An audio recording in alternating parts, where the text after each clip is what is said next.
Ang pagmamahal is really a commitment. It's a big C.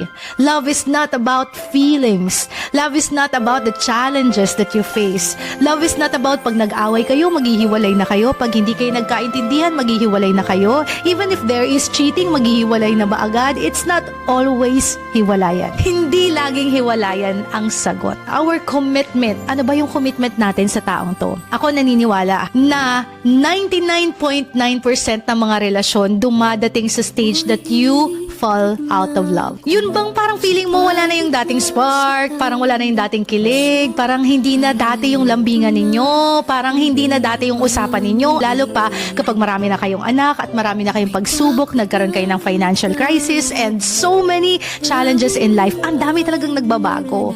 And I believe na napakaraming relasyon yung nagkakaroon talaga ng falling out of love, and for me that is normal.